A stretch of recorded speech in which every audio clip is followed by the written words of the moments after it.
मे ग्रिनवाल्ड गिम्सा, जिसे एमजीजी भी कहते हैं, और शॉर स्टेनिंग। सोचिए, ये सिर्फ रंग नहीं है, ये चाबियां हैं जो कोशिकाओं और ऊतकों के रहस्यों को खोलती हैं। हमारा आज का मकसद है इन तकनीकों के पीछे के विज्ञान को समझना, ये कहाँ और क्यों इस्तेमाल होती हैं और कैसे ये बीमारियों को पहचानने में मदद करती हैं, वो भी सरल भाषा में। तो चलिए शुरू करते हैं सूक्ष्म दुनिया की इस रंगीन यात्रा को। Welcome to MLTFM education. यहाँ आपको मिलेगी मेडिकल लैबोरेटरी टेक्नोलॉजी की कंप्लीट नॉलेज, सिंपल और इजी वे में। चलिए शुरू करते हैं आज का टॉपिक। बिल्कुल, ये तकनीकें MGG और शॉर, साइटोलॉजी यानी कोशिका विज्ञान और हेमेटोलॉजी यानी रक्त विज्ञान की आप कह सकते हैं रीढ़ हैं। इनका काम सिर्फ कोशिकाओं को दिखाना भर नहीं है, बल्कि उनकी बनावट, उनके प्रकार और उनमें हो रहे किसी भी असामान्य बदलाव को उजागर करना है। ये असल में अदृश्य को दृश्य बनाती हैं, माइक्रोस्कोप के नीचे। तो चलिए पहले मे ग्रिनवाल्ड गिम्सा यानी एमजीजी स्टेन से शुरू करते हैं। नाम थोड़ा टेक्निकल लगता है, पर सुना है ये लैब्स में बहुत आम है। आखिर ये है क्या और कैसे काम करता है? हाँ, देखिए, MGG स्टेन असल में दो अलग अलग स्टेनिंग प्रक्रियाओं का एक संयोजन है और ये रोमानोव्स्की स्टेन के परिवार का हिस्सा है। अब आप पूछेंगे रोमानोव्स्की क्या है? सरल शब्दों में ये उन स्टेन्स का समूह है जो कोशिका के केंद्रक यानी न्यूक्लियस और साइटोप्लाज्म यानी कोशिका द्रव्य को अलग अलग रंगों में रंगते हैं। इससे उनकी पहचान और उनका अध्ययन आसान हो जाता है। अच्छा, तो ये नाम उस खास तरीके के लिए है जिससे कोशिका के अलग अलग हिस्से अलग अलग रंग पकड़ते हैं। बिल्कुल सही। MG में पहला कदम है मे ग्रिनवाल्ड स्टेन। इसमें इयोसिन और मेथिलीन ब्लू जैसे डाई होते हैं। इयोसिन जो है वो अम्लीय होता है और कोशिका के क्षारीय हिस्सों जैसे साइटोप्लाज्म के कुछ प्रोटीन से जुड़कर गुलाबी या लाल रंग देता है, और मेथिलीन ब्लू क्षारीय होता है और कोशिका के अम्लीय हिस्सों जैसे केंद्रक में मौजूद DNA RNA से जुड़कर नीला रंग देता है। तो ये एक शुरुआती रंगत दे देता है। इसके बाद आता है गिम्सा स्टेन। ये असल में रंगों का एक कॉकटेल है जिसमें एज्योर B, इयोसिन Y और मिथिलीन ब्लू शामिल हैं। एज्योर B खास तौर पर न्यूक्लिक एसिड्स को, मतलब DNA RNA को बैंगनी रंग देता है, जिससे केंद्रक और भी साफ दिखता है। इयोसिन Y साइटोप्लाज्म के क्षारीय घटकों को गुलाबी या लाल रंग देता है और मिथिलीन ब्लू अम्लीय घटकों को नीला। ये मिश्रण कॉन्ट्रास्ट को और बेहतर बनाता है, जिससे कोशिका की बारीक संरचनाएं जैसे कि क्या कहते हैं ग्रैन्युअल्स या कणिकाएं वो साफ नजर आती हैं। तो मतलब पहला स्टेन एक बेस बनाता है और दूसरा उस पे और गहरे और स्पष्ट रंग चढ़ाता है ताकि छोटी छोटी डिटेल्स भी दिख जाए। ये तो वाकई रंगों का विज्ञान है। इसका इस्तेमाल कहाँ कहाँ होता है? खून की जांच में तो सुना है काफी होता है। हाँ, हेमेटोलॉजी में इसका इस्तेमाल बहुत ज्यादा है। पेरिफेरल ब्लड फिल्म यानी खून की स्लाइड बनाकर उस पर कोशिकाओं की गिनती और प्रकार देखना इमेजिंग के बिना संभव नहीं। इससे हम लाल रक्त कोशिकाएं, विभिन्न प्रकार की सफेद रक्त कोशिकाएं जैसे neutrophil, lymphocyte, eosinophil, basophil, monocyte और प्लेटलेट देख पाते हैं। सिर्फ देखना ही नहीं, उनकी संख्या, आकार, बनावट में कोई असामान्यता है या नहीं, ये भी पता चलता है। और ये असामान्यताएं क्या बता सकती हैं? मतलब डॉक्टर इन रंगों और आकारों से क्या समझते हैं? बहुत कुछ। उदाहरण के लिए, अगर सफेद रक्त कोशिकाओं के अनुपात में बदलाव है तो वो संक्रमण या सूजन का संकेत दे सकता है।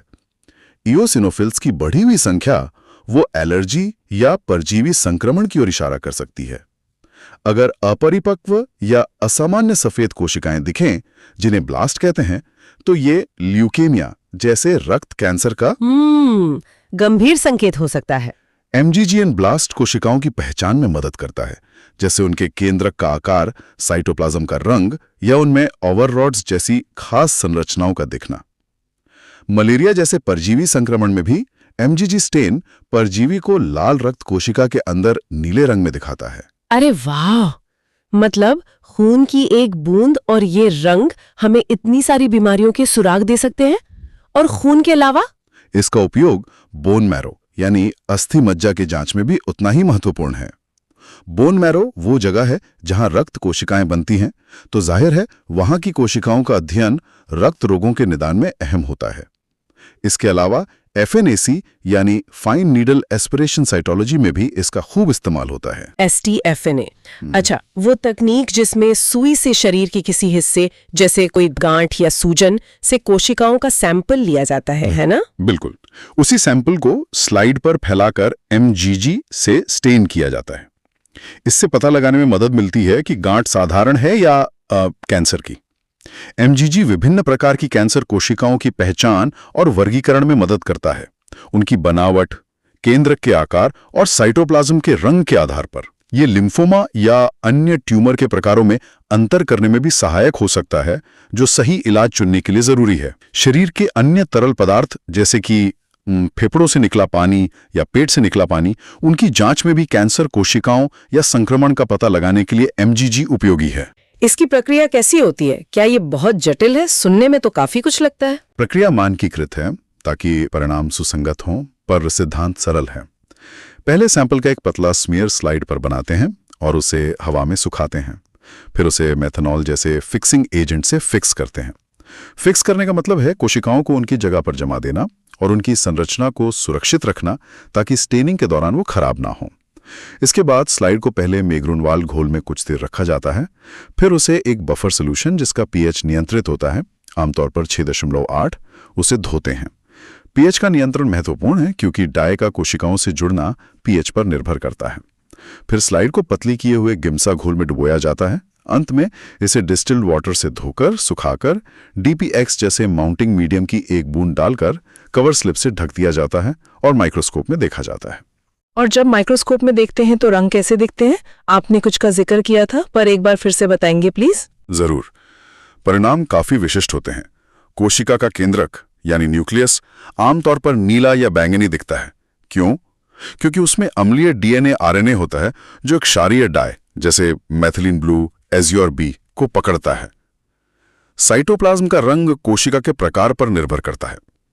एसिडोफिलिक कोशिकाएं या कणिकाएं जैसे इसिनोफिल के ग्रेन्यूल्स वो गुलाबी या लाल दिखती हैं क्योंकि वो अम्लीय डाई इयोसिन को पसंद करती हैं। बेसोफिलिक कोशिकाएं या कणिकाएं जैसे बेसोफिल के ग्रेन्यूल्स या प्लाज्मा सेल का साइटोप्लाज्म वो नीली दिखती हैं क्योंकि वो क्षारीय डाई को पकड़ती हैं। न्यूट्रोफिल का साइटोप्लाज्म हल्का गुलाबी या हल्का बैंगनी सा दिखता है। मास सेल्स के ग्रेन्यूल्स गहरे बैंगनी दिखते हैं। लाल रक्त कोशिकाएं गुलाबी या हल्की लाल दिखती हैं। परजीवी अगर मौजूद हों तो अक्सर नीले दिखते हैं। ये रंग पैटर्न ही पैथोलॉजिस्ट को कोशिकाओं की पहचान करने और किसी भी असामान्यता को पकड़ने में मदद करते हैं। समझ गई। MGG तो सचमुच एक मल्टीपर्पस टूल लगता है, खासकर खून और सामान्य कोशिका जांच के लिए।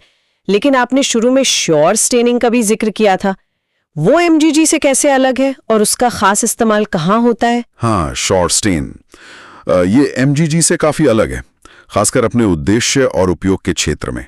इसे मुख्य रूप से स्त्री रोग संबंधी नमूनों मतलब गायनेकोलॉजिकल सैंपल्स के लिए इस्तेमाल किया जाता है, जिसका सबसे आम उदाहरण है पैप स्मीयर, गर्भाशय यानी सर्विक्स के कैंसर की स्क्रीनिंग के लिए होने वाला टेस्ट। पैप स्मीयर, हाँ, ये तो बहुत कॉमन टेस्ट है। तो श्योर स्टेन इसमें कैसे मदद करता है? अम्लीय डाई को पकड़ता है और श्योर स्टेन में ये कोशिकाएं लाल या नारंगी लाल दिखती हैं। बेसोफिलिक कोशिकाएं वो हैं जिनका साइटोप्लाज्म क्षारीय डाई को पकड़ता है और ये नीली या हरी नीली दिखती हैं। एसिडोफिलिक और बेसोफिलिक। अच्छा, ये लाल और नीली हरी कोशिकाएं क्या दर्शाती हैं? इनका क्या महत्व है? स्त्री रोग संबंधी स्मीयर में खासतौर पर योनि या गर्भाशय ग्रीवा से लिए गए नमूनों में इन दो प्रकार की कोशिकाओं का अनुपात महिला के शरीर में हार्मोन के स्तर का एक, आप कह सकते हैं, अप्रत्यक्ष सूचक होता है। मतलब कि एस्ट्रोजन हार्मोन के प्रभाव में कोशिकाएं परिपक्व हो जाती हैं और एसिडोफिलिक लाल नारंगी हो जाती हैं, जबकि प्रोजेस्टेरॉन या हार्मोन की कमी के प्रभाव में वे बेसोफिलिक नीली हरी रहती हैं। तो इन रंगों का अनुपात देखकर डॉक्टर या साइटोटेक्नोलॉजिस्ट हार्मोनल स्थिति का अंदाजा लगा सकते हैं, जैसे कि मासिक धर्म चक्र का कौन सा चरण है या मेनोपॉज है। इसे मैचुरेशन इंडेक्स कहते हैं। वाह, मतलब सिर्फ रंग देखकर हार्मोन के स्तर का अंदाजा, ये तो कमाल है। लेकिन क्या इसका इस्तेमाल सिर्फ हार्मोनल स्थिति जानने के लिए होता है या पैप स्मीयर में कैंसर स्क्रीनिंग में भी इसका रोल है? हाँ, बिल्कुल। कैंसर स्क्रीनिंग में भी इसका बहुत महत्वपूर्ण रोल है।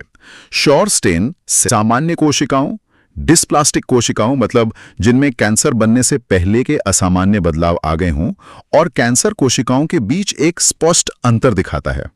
यह न केवल साइटोप्लाज्म के रंग को दिखाता है, बल्कि केंद्रक यानी न्यूक्लियस को भी लाल रंग में स्टेन करता है।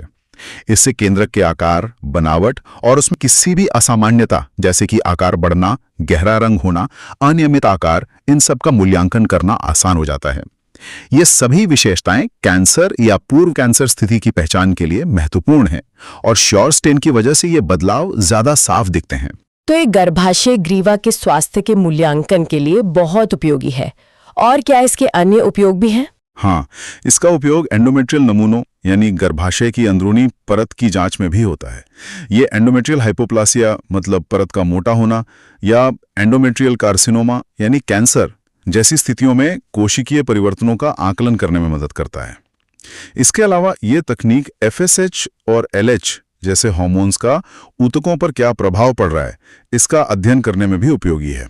उदाहरण के लिए पिट्यूटरी ग्रंथि, अंडाशय या एंडोमेट्रियम में हार्मोन के प्रभाव से होने वाले संरचनात्मक परिवर्तनों को ये स्टेन उजागर कर सकता है। अच्छा, इस स्टेन में कौन से रसायन या डाई इस्तेमाल होते हैं? क्या वो MGG वाले ही हैं या अलग है? नहीं, इसके घटक काफी अलग हैं। श्योर स्टेन के घोल में आमतौर पर एथिल अल्कोहल, बाइब्रिज स्कारलेट ये एसिडोफिलिक कोशिकाओं को लाल रंग देता है। ऑरेंज जी ये केराटिन युक्त परिपक्व कोशिकाओं को नारंगी रंग देता है। फास्ट ग्रीन FCF ये बेसोफिलिक कोशिकाओं को हरा या नीला रंग देता है। और फॉस्फोटंगस्टिक एसिड और फॉस्फोमोलिब्डिक एसिड शामिल होते हैं। ये जो एसिड हैं ये डाई के विभेदन मतलब डिफरेंशिएशन में मदद करते हैं ताकि रंग सही कोशिकाओं से जुड़ें। और इसकी प्रक्रिया क्या वो भी MGG से अलग है? थोड़ी अलग है। इसमें स्मीयर को आमतौर पर हवा में सुखाने के बजाय सीधे अल्कोहल ईथर या स्प्रे फिक्सेटिव से फिक्स किया जाता है ताकि कोशिकाएं बेहतर संरक्षित रहें, खासकर नाजुक स्त्री रोग संबंधी नमूने। फिक्स करने के बाद स्लाइड को श्योर स्टेन रिएजेंट में बहुत कम समय लगभग 1 से 2 मिनट के लिए डुबोया जाता है। इसके बाद इसे अल्कोहल के विभिन्न ग्रेड्स जैसे 70%, 95% और एब्सोल्यूट अल्कोहल से जल्दी जल्दी धोया जाता है। ये डिहाइड्रेशन कहलाता है, पानी हटाना। फिर इसे ज़ाइलीन नामक रसायन से क्लियर किया जाता है जो अल्कोहल को हटाकर स्लाइड को पारदर्शी बनाता है। और अंत में एक सिंथेटिक रेजिन जैसे माउंटिंग मीडियम का उपयोग करके कवर स्लिप लगा दी जाती है। और इसमें अंतिम रंग कैसे दिखते हैं? MGG इससे कितने अलग हुए फिर? तो रंग काफी अलग दिखते हैं। जैसा मैंने बताया, केंद्रक यानी न्यूक्लियाई यहां लाल रंग के दिखते हैं, जबकि MGG में नीले या बैंगनी थे। एसिडोफिलिक कोशिकाएं जैसे सुपरफिशियल स्क्वैमस सेल्स वो चमकदार नारंगी लाल दिखती हैं। बेसोफिलिक कोशिकाएं जैसे इंटरमीडिएट या पैराबेसल स्क्वैमस सेल्स वो हरी या नीली हरी दिखती हैं। ये कंट्रास्ट MGG के नीले बैंगनी केंद्रक और गुलाबी नीले साइटोप्लाज्म से बहुत अलग है और स्त्री रोग संबंधी स्मीयर में कोशिकाओं की परिपक्वता और असामान्यताओं को देखने के लिए खास तौर पर अनुकूलित है। तो संक्षेप में कहें तो MGG एक तरह का जनरल पर्पस स्टेन है जो खून, बोन मैरो और विभिन्न प्रकार के सेल सैंपल्स के लिए बढ़िया है, खासकर कोशिका की अंदरूनी बनावट यानी मॉर्फोलॉजी देखने के लिए। वहीं श्योर स्टेन एक स्पेशलिस्ट है जो मुख्य रूप से स्त्री रोग संबंधी जांच और हार्मोनल स्थिति के आकलन के लिए डिजाइन किया गया है, जिसमें साइटोप्लाज्म के रंग बहुत महत्वपूर्ण जानकारी देते हैं। आपने बिल्कुल सही समझा, एकदम सटीक।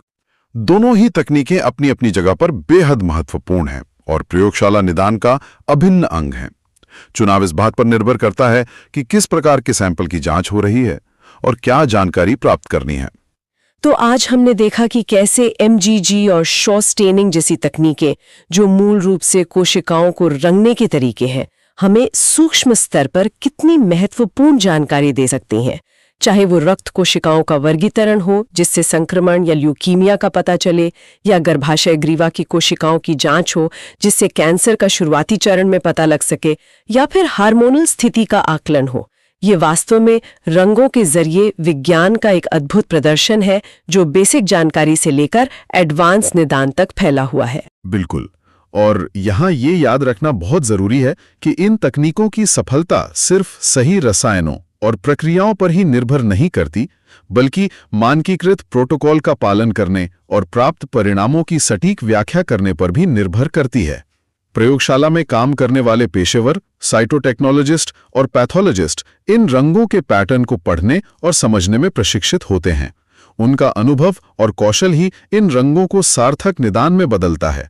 यह दिखाता है कि आज भी टेक्नोलॉजी के इस युग में दृश्य अवलोकन और मानवीय विशेषज्ञता चिकित्सा निदान का एक अनिवार्य हिस्सा है। यहाँ एक विचार मन में आता है कि जिस तरह इन क्लासिक स्टेनिंग विधियों ने हमें कोशिकाओं को देखने और समझने का एक नया तरीका दिया, क्या भविष्य में आर्टिफिशियल इंटेलिजेंस यानी AI या नई डिजिटल इमेजिंग तकनीकें इन रंग पैटर्न की व्याख्या को और बेहतर बना सकती हैं? या शायद पूरी तरह से नए विजुअलाइजेशन तरीके विकसित होंगे जो इन रंगों से भी परे जाकर हमें कोशिकाओं के बारे में और ज्यादा बता सके? हमारी कोशिकाओं के रहस्यों को उजागर करने की क्षमता कहाँ तक जा सकती है? इस पर सोचना वाकई दिलचस्प है। निश्चित रूप से ये सोचने वाली बात है कि भविष्य हमें इस क्षेत्र में कहाँ ले जाएगा। आज इस ज्ञानवर्धक और वाकई रंगीन चर्चा के लिए बहुत बहुत धन्यवाद।